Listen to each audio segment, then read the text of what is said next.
Good morning friends.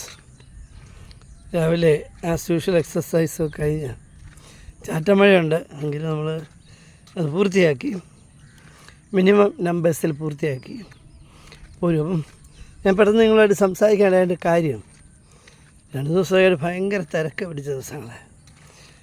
അപ്പോൾ ഇന്നിപ്പം ഇവിടെ ഒന്ന് എക്സസൈസ് ചെയ്യാം. എൻ്റെ അപ്പുറത്ത് 2 യൂത്ത് എൻജിനീയേഴ്സാണ്. അവരിങ്ങനെ സംസാരിക്കുകയാണ്. ഒരു അവധി ജോലി കിട്ടുന്ന ഒരു അവധി എടുക്കുക, ഏതോ ഒരു സിനിമയിലോ എന്തോ ഒരു പറഞ്ഞ് അവർ ചിരിക്കുക. അപ്പം ഞാനിപ്പോൾ എൻ്റെ യൂഷ്വൽ പ്രോഗ്രാമായിട്ട് നിൽക്കുക. അപ്പം അവർ പറഞ്ഞത് ഇതാണ്, അവധി കിട്ടുകയായിരുന്നെങ്കിൽ ജോലി കിട്ടുകയായിരുന്നെങ്കിൽ അവധി എടുക്കാം എന്നാണ് പറഞ്ഞത്. ഇതെൻ്റെ മനസ്സിലങ്ങ് തള്ളിക്കയറി. ഞാൻ അവരോട് പറഞ്ഞു, താങ്ക് യു ജെൻറ്റൽമാൻ, എനിക്കൊരു പോയിൻ്റ് തന്നതിന്. എന്താണെന്നറിയോ, അതിനകത്തൊരു സൈക്കോളജി ഉണ്ട്. All the people are hard working for making their bread, daily bread. They are always looking for that. What will I eat and what will I give to my family? That is his dream and thought all the time. But when he got a job, he have an assurance for his family. That is why he is knowingly or unknowingly he is taking some leave. No. അപ്പോൾ ആ അവധി എടുക്കാനായിട്ട് അവന് പ്രചോദനം കൊടുക്കുന്നത് ആ സുരക്ഷയാണ്. അപ്പോൾ ഞാൻ പറയാം, ആ സുരക്ഷയെപ്പറ്റി ഞാനിന്ന് 2 വാക്ക് സംസാരിക്കുന്നു. അവർക്ക് ഭയങ്കര സന്തോഷമായി. ചെറുതെ അവർ പറഞ്ഞൊരു ജോക്കായിരിക്കും അവർ. പക്ഷേ പ്രിയമുള്ളവരെ, എന്താണ് ജീവിതം? സർ അലക്സാണ്ടർ യുദ്ധമൊക്കെ കഴിഞ്ഞ് മലമ്പനിയൊക്കെ പിടിച്ച് മരിച്ചു പോവും എന്ന് ബോധ്യപ്പെട്ടപ്പോൾ അദ്ദേഹം എന്തൊക്കെയാണ് ബില്ലിൽ എഴുതിയത്? ഒരു പോരാളിയെ പോലെ മരിക്കണം, പിന്നെ പെട്ടിക്ക് പുറത്ത് എൻ്റെ കൈകളിടണം, ഞാനൊന്നും കൊണ്ടുപോയില്ല എന്ന് ലോകത്തെ ബോധ്യപ്പെടുത്തണം. കാരണം അദ്ദേഹം അതുപോലെ വെട്ടിപ്പിടിച്ച മനുഷ്യൻ ലോകത്തിലെ സർ അലക്സാണ്ടർ ദ ഗ്രേറ്റ്. അദ്ദേഹത്തിൻ്റെ തോട്ട് ഇതായിരുന്നു, ജനത്തെ അറിയിക്കണം ഞാനൊന്നും കൊണ്ടുപോകുന്നില്ല, ഇതെല്ലാം വ്യർത്ഥമാണ്, ഈ ആളുകളെ ആട്ടിപ്പായിച്ചും ഓടിച്ചു വിട്ടും സഹായിക്കാൻ അർഹതയുള്ളവരെ സഹായിക്കാതെയും സമ്പാദിക്കുന്ന ധനം, അല്ലെങ്കിൽ അറിവ്, വിജ്ഞാനം, അതല്ലെങ്കിൽ നാം നേടിയെടുത്ത ശാസ്ത്രീയമായ ഒരു എക്സ്പെർട്ടൈസ്, ഒരു നല്ല സ്മാർട്ടായ ഡോക്ടർ, അവനത് പണത്തിന് വേണ്ടി മാത്രം വിനിയോഗിക്കുമ്പോൾ അവനങ്ങനല്ലേ ചെയ്യുന്നത്. ഒരു നല്ല കാർപ്പൻ്റർ അല്ലെങ്കിൽ രൂപങ്ങളുണ്ടാക്കുന്നത്, അതായത് ധ്യാനത്തിന് വേണ്ടി മാത്രമാണ്, മറ്റുള്ളവർക്ക് സേവനത്തിന് വേണ്ടി ഉപയോഗിക്കുന്നില്ലെങ്കിൽ അത് ഈ പറഞ്ഞ പോലെയാണ്. പണം മാത്രമല്ല, പണവും സർവീസും എല്ലാം അതിനകത്ത് റിലേറ്റഡാണ്, അല്ലേ? അപ്പം ഈ ഭൂമിയിൽ നാം ഐക്യപ്പെട്ടിരിക്കുന്നു.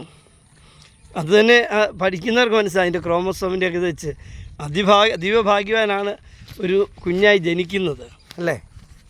ഒരു മത്സരത്തിലാണ് അവനോട് ജയിക്കുന്നത്. പിന്നീട് ജീവിതം മുഴുവൻ മത്സരമാണ്. മത്സരം എന്ന് പറഞ്ഞാൽ ഒരു ഹെൽത്തി കോമ്പറ്റീഷനാണ്. ആ കോമ്പറ്റീഷൻ ഇല്ലെങ്കിൽ ലൈഫ് ഭയങ്കര ബോറായിരിക്കും.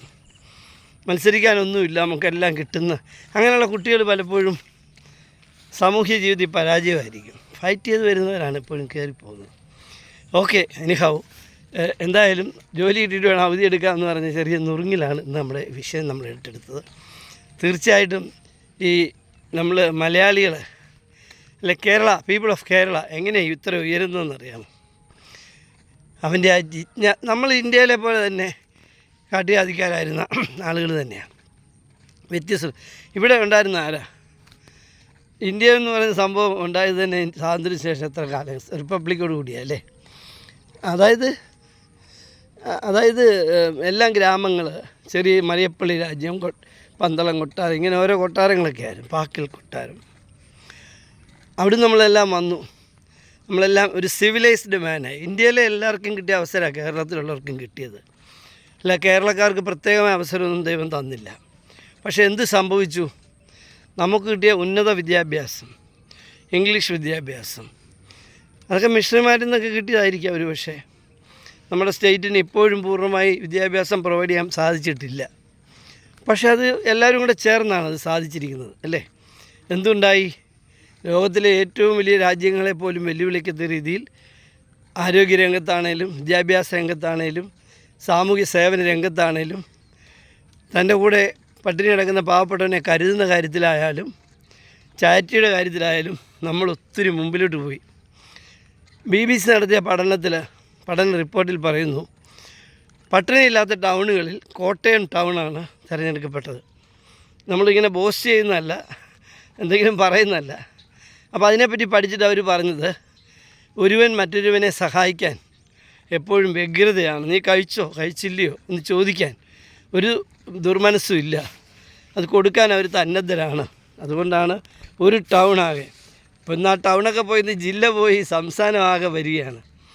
അതായത് ഞാൻ അമേരിക്കയിലൊക്കെ പോയപ്പോഴേ അവിടെ ഹോംലെസ് പീപ്പിളുണ്ട്. അവരിങ്ങനെ ജന്മന ഹോംലെസ് ആകുന്നതല്ല, വലിയ ഹിപ്പോക്രാറ്റ്സൊക്കെ ആയിരിക്കാം, ഒരു പക്ഷേ വലിയ വലിയ ഉദ്യോഗസ്ഥ മേധാവിയൊക്കെ ആയിരിക്കാം. പക്ഷേ ലോൺ എടുത്താൽ എല്ലാം ചെയ്യുന്നത്. എന്തെങ്കിലും കയ്യിൽ പോയിട്ട് ജോലി പോയാൽ തിരിച്ചടവ് തെറ്റുമ്പം അവർ വീട് ജപ്തി ചെയ്യും. അപ്പോൾ ഇവരവിടെ സ്റ്റോറേജ് ഹോം സാധനം കൊണ്ട് വെച്ചിട്ട് അവർ തെരുവിലേക്ക് ഇറങ്ങും, ഹോംലെസ് ആയിട്ട് വരുന്നു.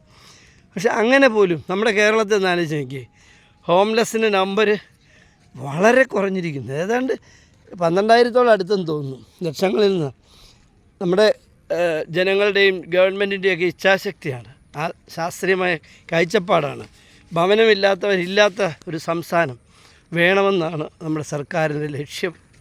അതിലേക്ക് എത്തിക്കൊണ്ടിരിക്കുകയാണ് അവർ. അതുപോലെ തന്നെ നമ്മുടെ വിദ്യാഭ്യാസത്തിൻ്റെ ഗുണം വിദേശത്ത് പോയി സമ്പത്ത് സമ്പാദിച്ചിങ്ങോട്ട് അയക്കുന്നത് മാത്രമല്ല, നമ്മുടെ നാട്ടിലെ ഒരു പെരുമാറ്റം. കഴിഞ്ഞ ദിവസം എനിക്കൊരു ചെറിയ അനുഭവം ഉണ്ടായി. ഞാൻ ഒരു വീട്ടമ്മയായിട്ട് അവരുടെ എന്തോ ഒരു സാധനം ഞാൻ എടുത്തു. ഇച്ചിരി പ്രായമുള്ള ആളാണ്. പ്രായം എന്ന് പറയുമ്പം ഐ ആം ഇൻ മൈ 64+. അപ്പം ഓർത്തോണം. അപ്പോൾ ആ അമ്മച്ചി എന്നോട് പറയാം താങ്ക് യു എന്ന്. ഞാൻ ഒത്തിരി സന്തോഷിച്ചു. നമ്മുടെ അതായത് ആറ്റിറ്റ്യൂഡ് ഓഫ് ഗ്രാറ്റിറ്റ്യൂഡ്. ഒരു ജനൻ്റെ ജീവിതത്തിൽ അവനെ വിജയിപ്പിക്കുന്നത് നന്ദിയുള്ളവനായിരിക്കും. ഇംഗ്ലീഷ് മലയാളത്തിൽ പറഞ്ഞാൽ നമുക്ക് എന്ത് കിട്ടുന്നതിനെക്കാട്ടും അതോടൊപ്പം നമുക്ക് നന്ദി ഉണ്ടായിരിക്കും. ഏത് കാര്യത്തിലും നന്ദിയില്ലാതെ പെരുമാറുന്നവനൊന്നും അൾട്ടിമേറ്റ്ലി വിജയിക്കത്തില്ല. നമുക്കൊരു കാര്യം ഒരാൾ ചെയ്ത് നമുക്കൊരു നന്ദി ഉണ്ടായിരിക്കും. അത് ആറ്റിറ്റ്യൂഡ് ഓഫ് ഗ്രാറ്റിറ്റ്യൂഡ് എന്ന് പറയും. അപ്പം അതിലേക്ക് പോലും നമ്മൾ ഉയർന്നു. ആർക്കും ഇനി നമ്മളെ കേരളത്തെ പിടിച്ചു നിർത്താൻ പറ്റത്തില്ല. സാമ്പത്തികമായും സാമൂഹ്യമായും വിദ്യാഭ്യാസപരമായും ആരോഗ്യപരമായും എല്ലാം നോളജ് ബാങ്ക് പോലും ഇപ്പം നമുക്കുണ്ട്. ഇപ്പം അമേരിക്കയിലോ ഫ്രാൻസിലോ ഇറ്റലിയിലോ എന്തെങ്കിലും ഒരു മാറ്റം ഉണ്ടായാൽ ആ നിമിഷം നമ്മളിവിടെ എത്തും. നമ്മുടെ സോഷ്യൽ മീഡിയ കവർ ചെയ്യുന്നു, നമ്മുടെ മീഡിയാസ് കവർ ചെയ്യുന്നു, നമ്മളതെല്ലാം പഠിക്കുന്നു. അതനുസരിച്ച് നൂതനമായ മാർഗ്ഗങ്ങളിലൂടെ നൂതനമായ ബിസിനസ്സുകൾ ചെയ്യുന്നു. ആർട്ടിഫിഷ്യൽ ഇൻ്റലിജൻസ് ഇപ്പം ഏറ്റവും മുമ്പിൽ നിൽക്കുന്ന സംഭവമാണ്. ആർട്ടിഫിഷ്യൽ ഇൻ്റലിജൻസ് ഇൻട്രൊഡ്യൂസ് ചെയ്ത് തുടങ്ങിയപ്പോൾ തന്നെ അതിൻ്റെ അലയൊലികൾ നമ്മുടെ നാട്ടിൽ വന്നു കഴിഞ്ഞു. റോബോട്ടുകൾ വീടുകൾ ജോലി ചെയ്യാൻ തുടങ്ങി. അമേരിക്കയിൽ തുടങ്ങി. ഞാൻ ചെന്നപ്പം അത് എൻ്റെ മകൻ്റെ വീട്ടിലുമൊക്കെ ഉണ്ട്. റോബോട്ടിക്കാണ് കിച്ചണിലൊക്കെ ഹെൽപ്പ് ചെയ്യുന്നത്. അതിപ്പോൾ ഇവിടെ ആയി തുടങ്ങി. ഹോട്ടലിലൊക്കെ വെൽക്കം ചെയ്യാൻ വേണ്ടി ബ്യൂട്ടിഫുൾ ഗേൾസ് നിൽക്കും. അത് AI-യാണെന്ന് മനസ്സിലാകുമ്പോൾ പിന്നീട് അല്ലേ. കാലങ്ങൾ അങ്ങനെ വരിക, ഭയങ്കര ഫാസ്റ്റ്.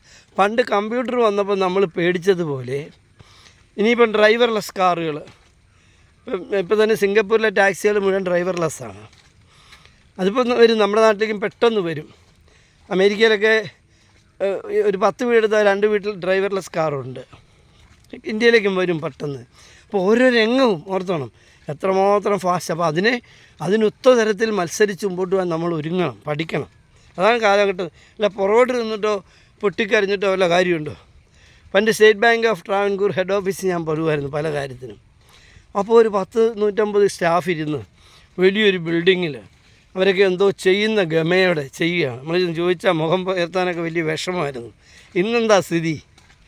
3-4 പേരും കുറച്ച് കമ്പ്യൂട്ടറും മാത്രമേ ഉള്ളൂ.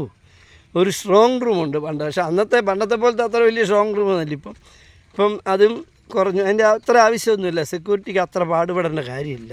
ടെക്നോളജിയൊക്കെ ഹൈ ആയപ്പം അങ്ങനെ ഉരുക്ക് കോട്ടയ്ക്കകത്ത് പണം സൂക്ഷിക്കേണ്ട ആവശ്യമില്ലാത്തത് അതുപോലും സിംപ്ലിഫൈ ചെയ്ത് വന്നിട്ടുണ്ട്.